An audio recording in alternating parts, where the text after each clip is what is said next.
Are we going to talk about the big one now? Yeah, we're talking about the big one. Well, it's good because I have a lot to say. I know you do. But that usually means I don't like a film. Not this time. Not this time. Okay. You know what I was kind of expecting with this film? What do you got? I was kind of expecting an Ant-Man and the Wasp, where after Infinity War, Ant-Man and the Wasp was released, and I like Ant-Man and the Wasp, but I was like, I like it, but, you know. Weird follow-up. Weird follow-up. This film, fucking awesome. I love this film, dude. I loved it. I thought it was fucking dope. It was so cool. I just loved seeing it. Mm-hmm. Yeah, I liked it. I liked it probably about as much as I liked the last Spider-Man movie. See, I disagree. I loved it way more than Homecoming. Really? And I like Homecoming, but I've said this many times. I'm like, there's something about it. It's just kind of, it doesn't feel like Spider-Man. There's something about it that feels kind of empty to me.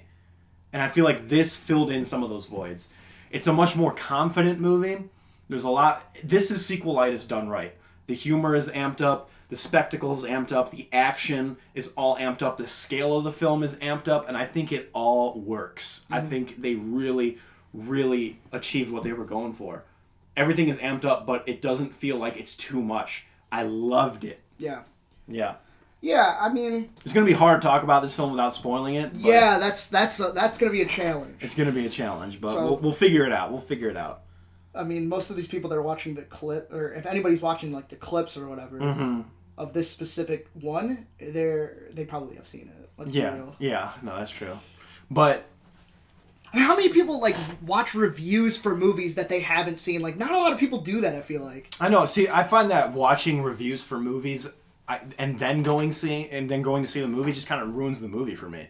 Yeah. You know, I like to watch reviews after I've already made my assumption about it. And then you just want to be validated. Yeah, exactly. I just really enjoyed this film. I had so much fun with it. I was not expecting to like it as much as I did. I really did. There's not much I really have to say that's not good about it, besides like one little thing, which we'll get into. Yeah. But I really liked it. Yeah. Yeah. So I guess we can start kind of from the beginning. Like the beginning of this movie was kind of interesting because it kind of separates Spider-Man and Peter Parker. Peter Parker's really like his own character at this point. Yeah. And like for most of that movie, he's like, I'm gonna hook up with MJ or whatever. Like that's his whole plan or whatever. This really is like a teen romance. It's a teen romance film, and it's not bad because I like Peter Parker so much, and it's actually kind of funny. Especially the funniest scene in this movie is when the teacher was telling him about the wife. Oh yeah, that was the funniest scene in the movie. That's the thing too, and I've heard people love and kind of hate it, but I personally love it. What do you think that they really took? A different tone. The movie establishes its tone kind of right out the gate. There's a very funny opening scene where I was laughing throughout most of it. Even just like little like visual gags about it, like a watermark on a photo, or like how one photo of a certain Avenger is like really low res. I just thought that was really funny, just little touches like that. And they kind of treat Thanos and like what happened as sort of like a joke. But I feel like that's kind of okay. I like that though, because Endgame was its own thing. That was the end of that era. So now it's time to move on from that. So the fact that it took such a 180 in its tone, I was like, I like that. You just reminded me because I totally forgot about that segment. Cause it's so good. My younger brother's older than me now. That's so funny. He's like, I think it's time that we should address the newest state of art. The shit's crazy. Like you can't swear on here. You can't swear on here. Yeah, that was actually pretty funny now that I think about it. Yeah, and that's like what carried most of those moments, and the fact that you care like what happens to Peter Parker. Yeah, and Peter Parker's such a lovable character, and that's what I think. I think the Homecoming films have really established Peter as how he's meant to be. You know, they really changed kind of the mythos of Spider-Man a lot. And, they make him much more high-tech than he ever was in the comics. You know, he's basically Iron Man level with some of his tech. But they keep the essence of who Peter Parker is intact, which is he's a high school kid who he wants to help people and he has that responsibility. But at the same time, he just wants to live his life and have a childhood. You know what I mean? Yeah. And have, like, he wants to just kind of forget about everything and just focus on telling the girl he likes that he likes her. And that's kind of nice because like it seems like Peter Parker and Spider-Man are both going through their own things. Like Yeah. Spider-Man wants to live up to his name. Yeah. And that's especially because he's got the burden of Iron Man. Yes, that's what I was. That's the yeah. Yeah. That's what's anchoring it right there. Yeah, but you feel for these characters because it really nailed the duality between the characters. Yes. You know, and it also establishes the scale of this film is much bigger than Homecoming. Homecoming never left Queens. This film, you get to go to Paris, Prague, the Czech Republic. Yeah. You get to go Germany. There's so many different places. It really is a globe-trotting film. And I like that. I like how the fact that it really did go bigger scale with the locations and especially the action. Yeah. I mean, they needed it for Spider-Man because obviously For sure. Spider-Man's going to be For sure. kind of like a face of Marvel after this point. Yeah, exactly. And but I mean, I think it worked really well for Homecoming too because Yeah. it's localized. It is localized. He's the friendly neighborhood. Exactly. It humanized him, and I think that's really cool. Now it's like he's known as the friendly neighborhood Spider-Man, but now people are trying to kind of make him. He's an Avenger now, so now he's got this even bigger responsibility. Yes. So now it's crazy. Now, Yes. how is this kid? That's a lot of burden on this kid's shoulders. For sure. You know, and it touches on that, and I like that. Yeah. And how am I gonna? So the movie establishes its villains, the Elementals. Yes. From the comics, and this is one small complaint. Again, I told you I'm a huge guy for the source material. They turned Hydro Man and Molten Man into like monsters, which I figured they would do with this film. They're not people, which Hydro Man I kind of get. He's kind of a D-list character, but Molten Man from the comics is actually a really cool villain. He's kind of he has a lot of depth to that character. Yeah. In the comics, he's just a man who is molten, but he has like super strength. Liz, who Peter dates in Homecoming, like who he has a crush on. Yeah. That's her brother. Molten Man is her brother. Whoa. So Well, obviously they weren't going to do that. Nope, they weren't going to do that. Well, so, let's be real. They took some other liberties. They took some other liberties with the characters. Yep. But there was a part of me that was kind of like, man, I just kind of wish like they didn't call him Molten Man or Hydra Man. I'm like, I kind of wish they just kept him like generic elemental monsters, Mm-hmm. But so does that mean that the Earth creature is that Sandman? Because I'd be pissed because Sandman's dope. I'm like, I want to see Sandman. I don't want to see whatever that was. Yeah, who's only in there for 2 seconds. Literally 2 seconds. 2 seconds. Yeah, I'm like, really? So fucking horseshit. If that is Sandman, I'm gonna be like, dude, that you did my boy dirty. Pun intended. Yep. You did my boy real sandy on that one. So I guess since we're talking about them, I gotta be real. That's like when I was like, I kind of wish that there was like, I don't really care for the segment of the movie. I don't really care for like the elemental portion of the film because I'm like, this kind of feels like Phase 1, like you said with Captain Marvel. Just everything about it was like, I'm kind of like, you mean when the first elemental appears? Well, all of the elementals and their fight scenes and stuff like that. I'm like, this is definitely lackluster to where we are now, and I mean for obvious reasons or whatever. But I'm like, I definitely like Peter Parker's segments more than I like the Spider-Man ones, which is weird for me. Because I never thought I would say that. I kind of felt that with like the first elemental segment where I thought the action was kind of like, I don't want to say lackluster, but it wasn't as grandiose or investing as I thought it would be. Mm-hmm.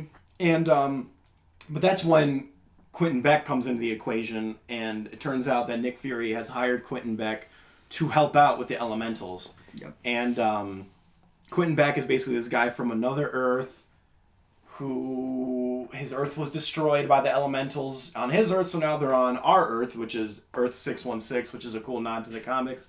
And he's basically tasked to help Spider-Man defeat these elementals. And here's what I like about it, first of all. I'm going to try and...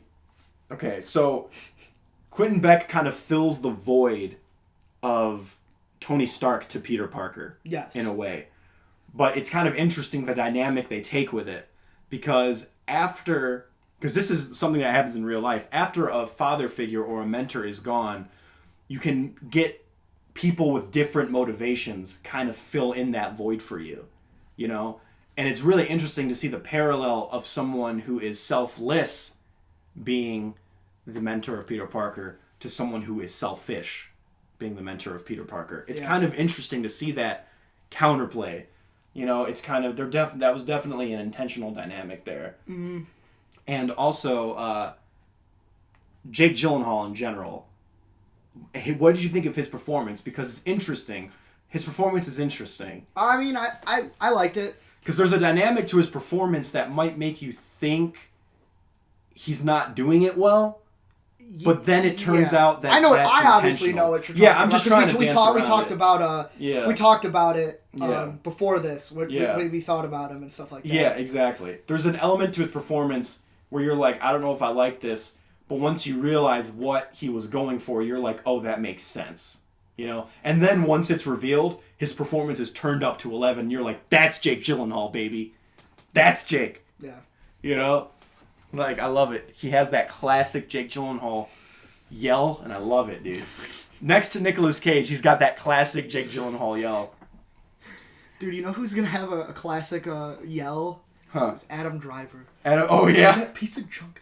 Out of the sky! Yeah, right. No, it's, and from that point, oh god, fuck me. I know, this is tough. This is tough. I feel like I'm playing Operation. I will say, when that happens in the movie, that's when the movie really kicks into gear, and you're like, this is cool. At least to me. I'm like, this is cool.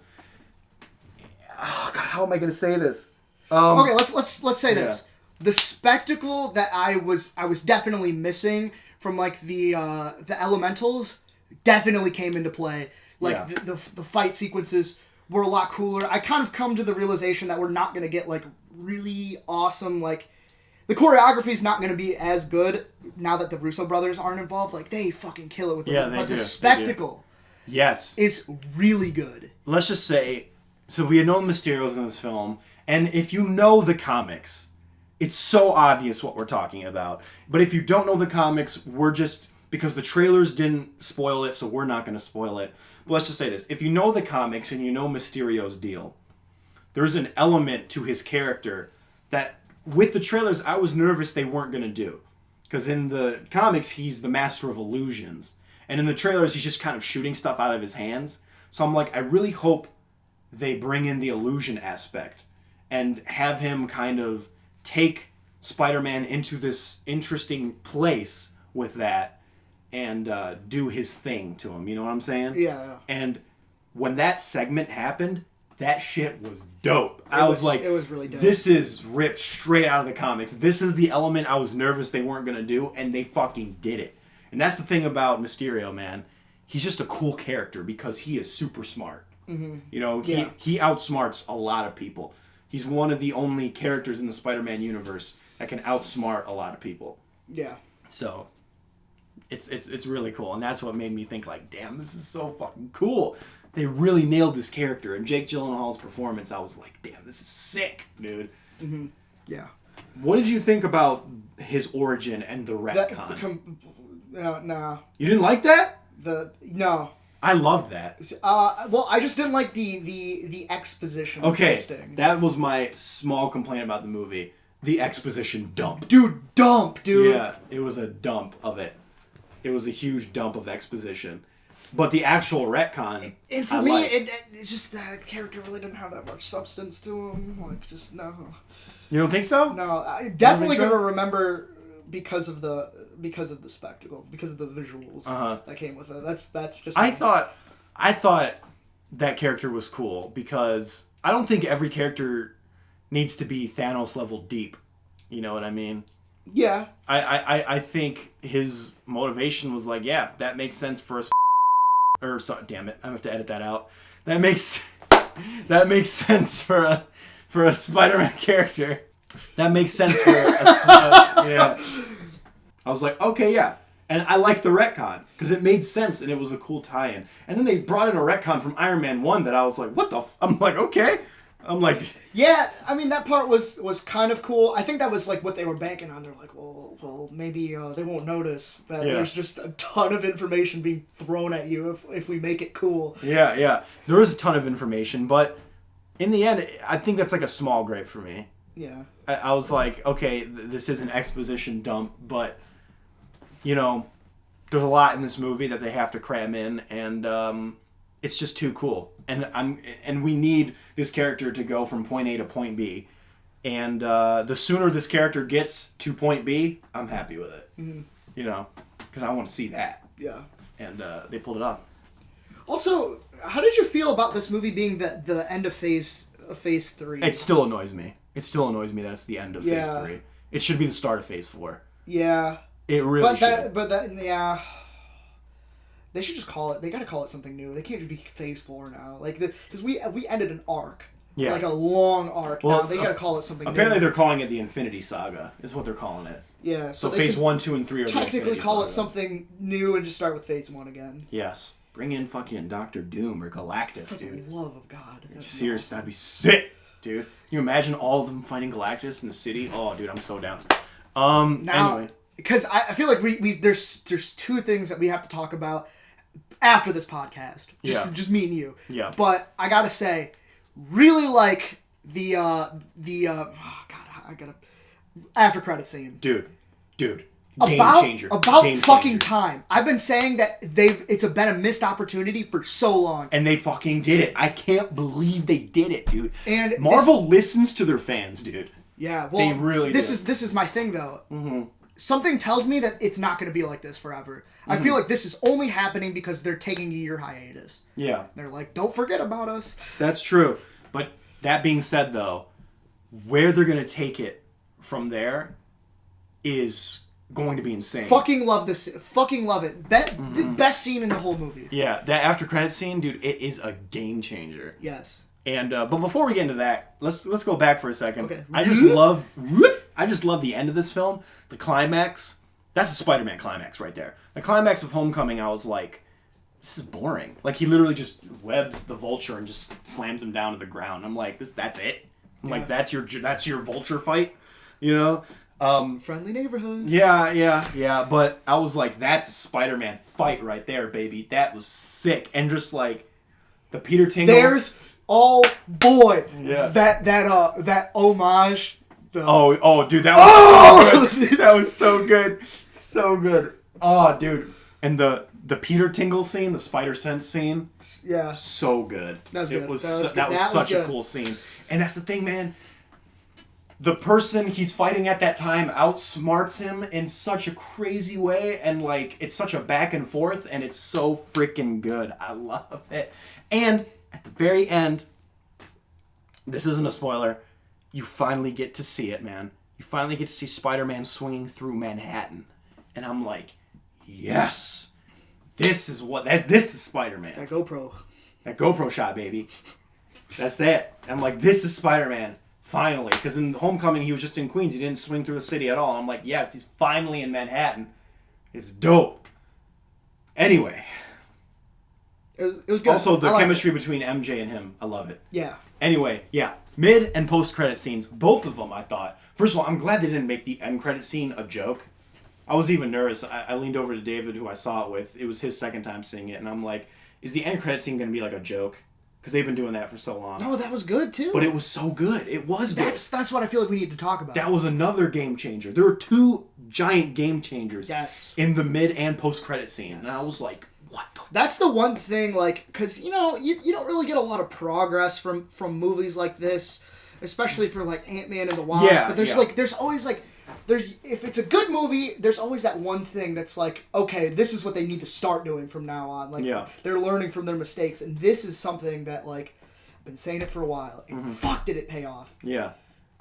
They should do it always. They shouldn't just do it because, we gotta wait a while. Yeah, no, you're right. And both of them are game changers. Obviously, we can't divulge into it. Me and you will probably talk about it after the podcast. Fuck yeah, dude. Fuck, it's so good. Yes. It's so good. Yes. So good. So I'm glad we're on the same page. It seems like you like this. You love this movie like a lot more than I do. I like this movie. It's like it's a really decent movie to follow up something as big as Endgame. Yeah. And to me, this is the start of Phase 4. I'm just gonna pretend it's the start of Phase 4 because Endgame was such a definitive ending, and this was a good opening. Yes. And I love it. Yeah. So I actually gave this baby a 5. I knew you did. Yeah. I knew you did. Yeah, dude. I give it I gave it a solid 7, but I'm thinking high. High's good. High 7? High's good. A heaven. Heaven. Yeah. All right. Yeah, it's not bad. It's not bad. I guess, yeah, that's not bad for you. It's not bad for you. For me, dude, why do you say it like that? Yeah.